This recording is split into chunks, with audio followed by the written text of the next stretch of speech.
நம்புநாயகி அம்மனோட அழகிய ராஜ கோபுரத்த தாங்க நம்ம இப்ப பார்த்துக்கிட்டு இருக்கோம். இந்த காட்டுக்கு நடுவுல அந்த கோபுரத்த பார்க்கறது அழகோ அழகுங்க. பார்க்க கண்கோடி வேணுங்க. இந்த நம்புநாயகி அம்மனோட முதன்மை காவலர் வந்து இந்த கருப்பணசாமி தாங்க. இந்த சாமியோட பேர் பார்த்தீங்கன்னா, 18ஆம் படி பாதாள கருப்பணசாமிங்க.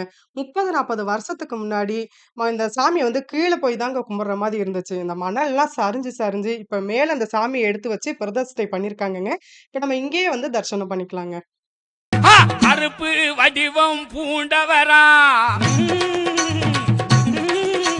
நெருப்பு கண்கள் கொண்டவரா, முறுக்கு மீச உள்ளவரா, நெருப்பு கண்கள் கொண்டவரா, முறுக்கு மீச உள்ளவரா. நம்ம நம்புநாயகி அம்மனோட அடுத்த காவல் தெய்வம் தாங்க நம்ம ஐயனார். ஐயா குருமா ஜோலி ஜோலிக்க வல்ல வேட்டி மறிஞ்சி கட்டி வந்தீரே ஐயனாரே. அருவா மீனு மினுக்க அசையாத தேரு போல மயக்குற ஐயனாரே. நம்ம நம்புநாயகி அம்மனோட பெண் காவல் தெய்வங்களான ராக்கச்சி, இருளாயி, பேச்சி, கருப்பாயி இவங்க தாங்க.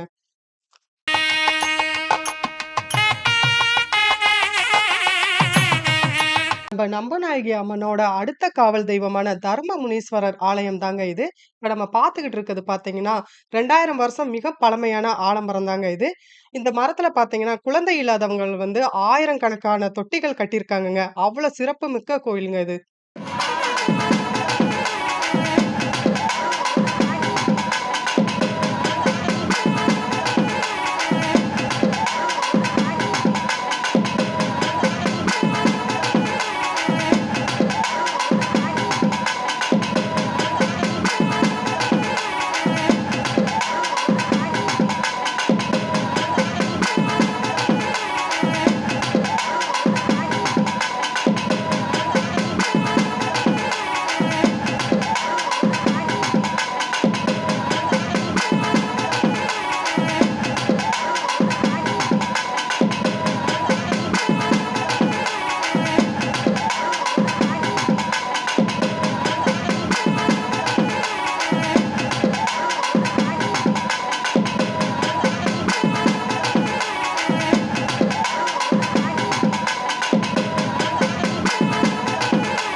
ஆலமரம் கீழே வீட்டில் முனீஸ்வரர் 1000 வருஷம் முற்பட்டவர். இந்த ஆலமரமாக 2000 வருஷம் முற்பட்ட ஆலமரம். அது கீழே அவர் முனீஸ்வரர் குடிக்கொண்டிருக்கிறார். இவர் வேறு யாரும் கிடையாது. இவர் பதஞ்சலி முனிவர் ராமேஸ்வரம் வந்த சமயத்தில் இங்கே வந்து தவமணியதாக சொல்லப்படுகிறது. அந்த பதஞ்சலி முனிவர் தான் இங்கே முனீஸ்வரராக இருக்கிறதாக வரலாறு. இவரும் இந்த ஆரடி இருந்து அருள் வாழ்க்கை இந்த தர்ம முனீஸ்வரர். அவரும் திருமணம், குழந்தை பாக்கியம் 2 அம்பாள் சக்தி வாய்ந்த அவர் முனீஸ்வரர் இருக்கார். குழந்தை பாக்கியம் இல்லாதவர்கள் இங்கே முனீஸ்வரர் தர்ம முனீஸ்வரர் பெருமாளை வணங்கி ஆழ விடுதலை தொட்டில் கட்டி வேண்டிட்டு போவாங்க. அவங்களுக்கு குழந்தை பாக்கியம் உடனே கிடைக்கும்.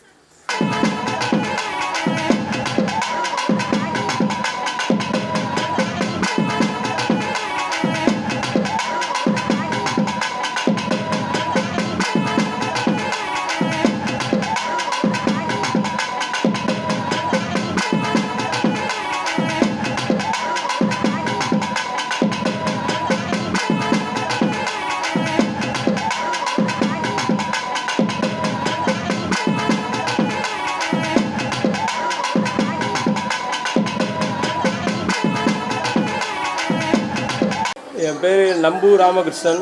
அருள்மிகு நம்புநாயம்மன் திருக்கோயிலில் பரம்பரை மிராசு பாத்தியத்தில் பூசாரியாக பணிபுரிகிறேன். அம்மன் பேர் நம்புநாயகி அம்மன். ராமேஸ்வரத்துலேருந்து 5 கிலோமீட்டர் தூரத்தில் இருக்குது. பஸ் ஸ்டாண்ட்லேருந்து தனுஷ்கோடி ரோடில் வரலாம். இல்லைனா ராமேஸ்வரம் பெரிய கோயிலேருந்து தனுஷ்கோடி வழியில் வந்தீங்கன்னா 5 கிலோமீட்டர் தூரத்தில் நம்புநாயகி அம்மன் கோயில் இருக்குது. கோயில் சாமி அம்மன் வந்து சுயம்பு இயற்கையாக பூமியிலேருந்து எடுத்ததாக வரலாறு. அம்மனுக்கு வந்து அபிஷேகம்லாம் பண்ணுவோம். பால், தயிர், இளநீ, பன்னீர், தேன் எல்லா அபிஷேகம் பண்ணுவோம். அது மாதிரி தாளம்பூ அம்மனுக்கு சாத்துவோம். இங்கே இந்த செடி இருக்குது. அம்மனை சுற்றிட்டு ஆலமரம் வரை சாமியில் இருக்குது போகலாம். போகிற வழியில் வெளியில் கிணத்துக்கிட்ட நின்று பார்த்தீங்கன்னா மணல் உயரமாக தெரியும். மணல் திடல் அதுக்கு மேலே செடி தெரியும். அதான் தாளம்பூ. அம்மனுக்கு தாளம்பூ சாத்துவோம். அம்மன் வீட்டுக்கு வருதுனால வீட்டில் தாளம்பூ வாசனை தெரியும். பழைய கோயில் இருந்துச்சு, கோயில் புதுசாக கட்டினது. பழைய கோயில் கர்ப்பராக கட்டி கொடுத்தது ஸ்ரீலங்காவில் கண்டி ராஜாவுக்கு பவுந்திர நோயின்னு குறிப்பிட்டிருக்காங்க. நோய் துஷ்டமானது சரியானதுனால இந்த பழைய கோயில் கர்ப்பராக கட்டி கொடுத்தது வரலாறு இருக்குது. இது ரீசெண்டாக புதுசாக ராமேஸ்வரம் ராமநாத சாமி கோயிலேருந்து கோயில் கட்டினது. நாங்கள் பூஜை ரைட்டு ஹெரிடிட்டரியாக பார்க்குறோம், பரம்பரையாக. எங்கள் அப்பா, அதுக்கு முன்னாடி தாத்தா, அதுக்கு முன்னாடி ஆன்செஸ்டர் பார்த்துருக்காங்க. 1921 ஜட்ஜ்மெண்ட் இருக்குது ஃப்ரீடத்துக்கு முன்னாடியே. அதில் ஜட்ஜு ஹோல்டு பண்ணுறாரு, ஐ ஹோல்டு தட்டு த டெஃபனட் இஸ் ஏ ஹெரிடிட்டரி மிராசு பூசாரி அதை ஃப்ரெண்டிப் மென்ஷன் நம்பனாயம்மன் டெம்பிள் இருக்குது. அதாவது பரம்பரை மிராசு பாத்தியத்தில் பூஜை முறை உண்டு என்று ஸ்தாபிக்கிறேன் இருக்குது. குழந்தை இல்லாதவங்களுக்கு குழந்தை கிடைக்கும். கல்யாணம் ஆகி 5 வருஷத்துக்கு அதிகபட்சம் 21 வருஷம் வரை இல்லாமல் கோயிலுக்கு வந்து குழந்தை கிடச்சிருக்கு. ஒரே குடும்பத்தில் 2 பேருக்கு இல்லைன்னு கிடச்சிருக்கு. பொண்ணுக்கு இல்லைன்னு வருவாங்க கிடைக்கும், பையனுக்கு இல்லைன்னு வருவாங்க கிடைக்கும். இல்லைனா 2 பொண்ணுக்கு இல்லை அக்கா தங்க, 2 பையனுக்கு இல்லை அண்ணன் தம்பி, அந்த மாதிரி வந்து கிடச்சிருக்கு. டாக்டரே செக் பண்ணி வாய்ப்பு இல்லைன்னு சொல்கிறவங்களுக்கு கிடச்சிருக்கு. டாக்டருக்கு கிடச்சிருக்கு. ராம்நாள கிளினிக் இருக்குது. ஹஸ்பண்ட் அண்ட் ஒய்ஃப் 2 பேருமே டாக்டர். அவர் பேர் தினேஷ் முகில், MS surgery GH doctor. Wife Nandini MBBS TGO lady doctor. 2018 நவம்பரில் வந்தாங்க. 2019 மார்ச்சில் கன்ஃபார்ம் ஆயிடுச்சு. மேலே நன்றி சொல்ல வரணும்னா 2 மாதம் கழிச்சு குழந்தையும் பிறந்துருச்சுன்னா, அதான் இந்த வருஷம் கடைசியில் வந்தாங்க, அடுத்த வருஷம் கடைசியில் கிடச்சிருச்சு. பாட்டாளி மக்கள் கட்சி அன்புமணி சௌமியா கோயிலுக்கு வந்திருக்காங்க. அவங்க பொண்ணுக்கு குழந்தைக்கு சொல்லி அடிச்சதுல ட்வின்ஸ் ரெட்டப்பில் பிறந்துச்சு, பொண்ணு 1 பையன் 1. அதாவது மஞ்சள் இங்கே முக்கியம், அம்மியிருக்கு அரசு கொடுப்பாங்க. நாங்கள் அம்மனுக்கு சாத்திட்டு பிரசாதமாக கொடுப்போம். அதை நெத்தியில் பூசிக்கலாம். ஆரோக்கியத்துக்கு ஒரு 1/4 டம்ளர் தண்ணியில் கலக்கி, வயிற்று வலி எதுவும் ஆரோக்கியத்துக்கு சாப்பிடலாம் தண்ணியில் கலக்கி. அலர்ஜி அந்த மாதிரி இருந்தாலும் சந்தனம் மாதிரி குழப்பி பூசலாம். மஞ்சள் தான் மருந்து. குழந்தை இல்லாதவங்களும் இந்த மஞ்சள் தான் சாப்பிடணும். அது அம்மன்கிட்ட வேண்டிட்டு கொடுப்போம். அதுபோல் கல்யாணத்துக்கும் வேண்டிக்கிடலாம். எல்லாத்துக்குமே அம்மன்கிட்ட வரலாம், வேண்டலாம். அம்மன் சரி பண்ணும். மறுபடியும் சரியாயிடுச்சுன்னு எல்லாரும் வந்தவங்கலாம் வருவாங்க. இதான் அம்மனுடைய இங்கே மகிமை, சிறப்பு. இந்த கோயில்ல பார்த்தீங்கன்னா, பொங்கல் வைக்கிறதா இருக்கட்டும், கிடா வெட்டுறதா இருக்கட்டும், கல்யாணம், காது குத்து அப்படின்னு நெறைய விசேஷங்கள் இங்க நடந்துகிட்டு இருக்குங்க. நான் சாதாரண நாள்ல தாங்க இங்க வந்தேன். ஆனா வெள்ளி செவ்வாய்ல அப்ப எவ்வளவு பக்தர்கள் வருவாங்கன்னு பாருங்களேன். இந்த அம்மா வந்து மக்களுக்கு கேட்ட வரத்த பக்தர்களுக்கு குடுக்கறனால இங்க கூட்டங்கள் அலமோதுங்க. அதனால நீங்களும் வந்து ராமேஸ்வரம் வந்தா நம்புநாயகி அம்மாவ வந்து தரிசனம் பண்ணிட்டு போங்க.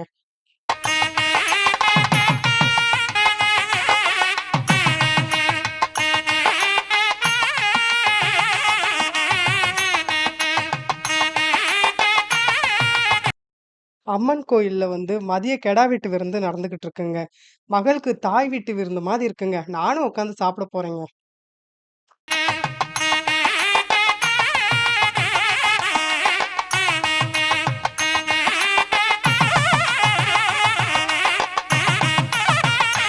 மாயே மகமாயே மணி மந்திர சேகரியே எங்க ஆயே உமையானவளே ஆஸ்தான மாரிமுத்தே மாயே மகமாயே மணி மந்திர சேகரியே எங்க ஆயே உமையானவளே ஆஸ்தான மாரிமுத்தே.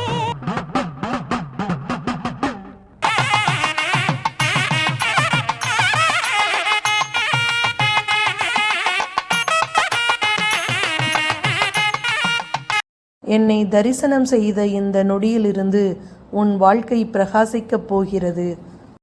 நம்புநாயகி அம்மன் கோயில்ல சாப்பிட்டது வயிறும் நிறைஞ்சு, மனசும் நிறைஞ்சு அவ்வளோ சூப்பரா இருந்துச்சுங்க. மனசுக்கு அவ்வளோ ஆறுதலா இருக்குங்க. இந்த அம்மா விட்டு போறதுக்கு மனசே வரலங்க. தாய விட்டு ஒரு பிள்ளை போனா எவ்வளோ ஃபீல் இருக்கும், அந்த ஃபீலா இருக்குங்க. அம்மன் அருள் கிடைத்த மனநிறைவோடு நம்ம அடுத்த எபிசோட்ல பார்ப்போங்க. அடுத்த எபிசோட்ல வந்து நம்ம தனுஷ்கோடி தாங்க போறோம். அப்படியே வீடியோ ஃபாலோ பண்ணுங்க. அதுவரை உங்களிடமிருந்து விடைபெறுவது மருதா டிவில இருந்து உங்கள் ரேவதி. மறக்காம நம்ம சேனலை லைக் பண்ணிட்டு, ஷேர் பண்ணிட்டு, கமெண்ட் பண்ணிட்டு, சப்ஸ்கிரைப் பண்ணிருங்க. தேங்க்யூ.